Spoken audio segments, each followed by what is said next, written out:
Good evening दोस्तों। कैसे हो आप लोग? दोस्तों, बहुत दिनों से मैं वीडियो नहीं बना पा रहा था क्योंकि स्कूल में एग्ज़ाम चल रहा है और साथ ही साथ वीडियो बनाने के लिए कुछ खास टॉपिक नहीं था।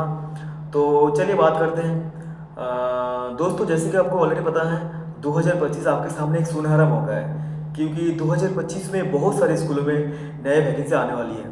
इसमें से केवीएस, एनवीएस एवं ईएमआरएस शामिल है। 2-4 दिन पहले ही केवीएस में रिक्रूटमेंट रूल्स पब्लिश किया गया है। तो बहुत जल्द ही आपको केवीएस से वैकेंसी देखने को मिलेगी।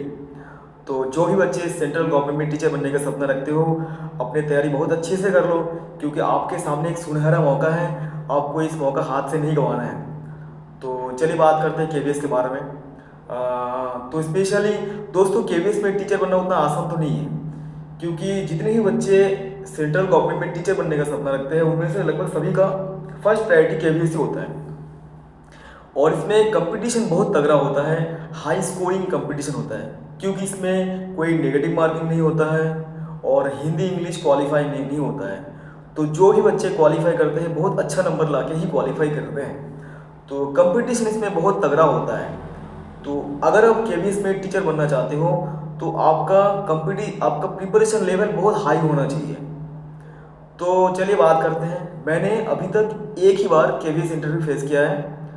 लेकिन नवोदय विद्यालय का इंटरव्यू मैंने बहुत बार फेस किया है, लगभग 3 बार नवोदय इंटरव्यू फेस किया और केवीएस इंटरव्यू एक बार फेस किया है पीजीटी ज्योग्राफी के लिए। तो मेरा इंटरव्यू लास्ट टाइम था 2023 में लखनऊ गोमती नगर में, केंद्रीय विद्यालय गोमती नगर में। तो मेरे पैनल में टोटल 4 लोग थे।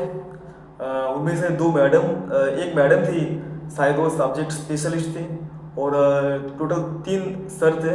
उनमें से शायद सब्जेक्ट से एक थे और एक थे कोई केंद्रीय विद्यालय प्रिंसिपल और शायद एक थे पेडागोजी स्पेशलिस्ट। तो मैं जब एंट्री किया तो मुझे बैठने के लिए बोला गया और मुझे पूछा कि इंट्रोड्यूस योरसेल्फ। मैंने अपना इंट्रोडक्शन बहुत अच्छे से दिया इंग्लिश में क्योंकि उन्होंने मुझे इंग्लिश में सवाल पूछा था। उसके बाद उन्होंने मुझे बोला कि ग्लेशियर क्या होता है और ग्लेशियर कितने टाइप के होते हैं और जो हिमालय ग्लेशियर है और ये जो अंटार्कटिका ग्लेशियर है, दोनों किस टाइप के ग्लेशियर है और दोनों में से which one will be melted first. मैंने बहुत अच्छे से ग्लेशियर का डेफिनेशन दिया है। उसके बाद मैंने बोला जो अंटार्कटिका ग्लेशियर है ये कॉन्टिनेंटल ग्लेशियर है और हिमालय ग्लेशियर एक माउंटेन ग्लेशियर है। और I answered that I think Antarctica glacier will be melted first because as we know that there is a ozone hole over Antarctica continent. That's why due to the temperature increasement due global warming, I think Antarctica glacier will be melted first. उन्होंने बहुत अच्छे से response किया। फिर उसके बाद उन्होंने मुझे बोला कि आप ग्लेशियर रिट्रीटमेंट टॉपिक के ऊपर डेमो प्रदान करो। मैंने बहुत अच्छे से ग्लेशियर रिट्रीटमेंट टॉपिक के ऊपर डेमो प्रदान किया। उसके बाद उन्होंने मुझे तुरंत बुला लिए। फिर मुझे प्रैक्टिकल से कुछ सवाल पूछे, जैसे कि मान लीजिए स्केल कितने प्रकार के होते हैं और स्केल हम क्यों यूज़ करते हैं। उसके बाद मैप प्रोजेक्शंस के 2-3 सवाल पूछे। उसके बाद मुझे प्रैक्टिकल से ज़्यादा नहीं पूछा गया था, लगभग थ्योरी से ही पूछा गया था। और पीएड से यानी पेडागोजी से भी कुछ क्वेश्चंस पूछा गया था। जैसे कि मान लो जीन पियाजेट्स थ्योरी क्या है और हम इसे कैसे अप्लाई कर सकते हैं। तो इस टाइप के सवाल मुझे पूछा गया था और मेरा इंटरव्यू लगभग 25 से 30 मिनट तक चला और प्रॉपर इंग्लिश में मुझे सवाल पूछा गया था। जहाँ तक मुझे लगा केवीएस वालों का फर्स्ट प्रायोरिटी होता है इंग्लिश। मैंने जितनों से बात किया है लगभग सभी को इंग्लिश में ही सवाल पूछा जा रहा था।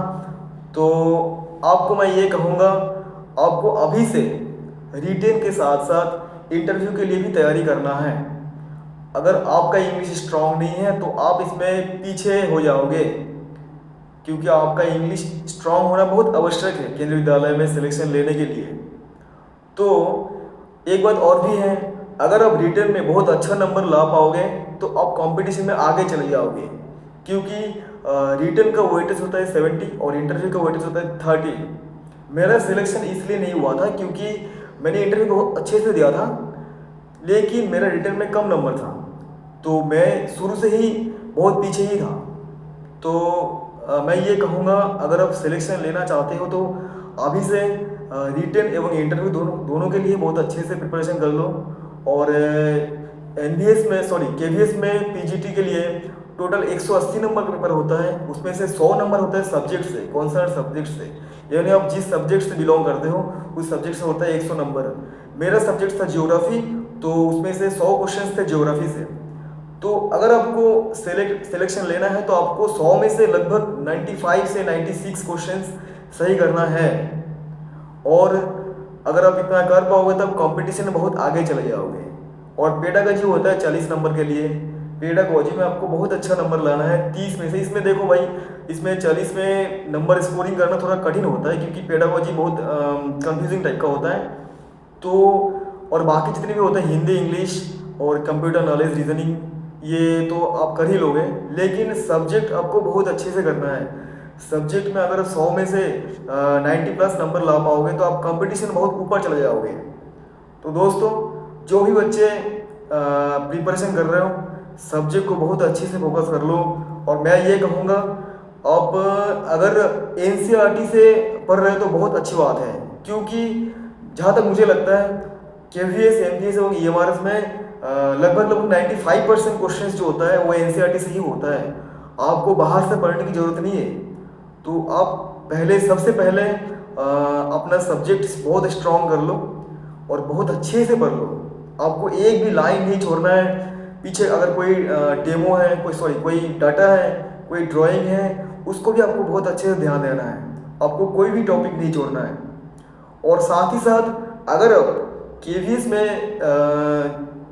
अच्छे से प्रिपरेशन कर लोगे तो एक ही प्रिपरेशन से आपका हो सके कोई तीनों में एक ना एक में सिलेक्शन हो ही जाएगा, चाहे वो एनबीएस भी हो सकता है, ईएमआर भी हो सकता है। जैसे कि मेरा प्रिपरेशन बहुत बढ़िया था, तो मेरा तो केवीएस में सिलेक्शन नहीं हुआ, लेकिन मैं ईएमआर से वर्तमान में पीजीटी ज्योग्राफी काम कर रहा हूँ। और मैं इस बार भी केवीएस में ट्राई करूँगा, क्योंकि मेरा भी फर्स्ट ट्राई वही है, केंद्रीय विद्यालय टीचर बनना। तो मैं आपको ये सजेस्ट करूँगा, आप सब्जेक्ट के ऊपर बहुत अच्छे से फोकस कर लो। और अगर आप एक को फोकस करोगे, आप हो सके तीनों में कोई एक ना एक ही आपको मिल ही जाएगा। तो आपका जो भी सवाल होगा आप मुझे कमेंट करके पूछ सकते हो। तो आज के लिए इतना ही है। सभी को धन्यवाद। शुभ रात्रि।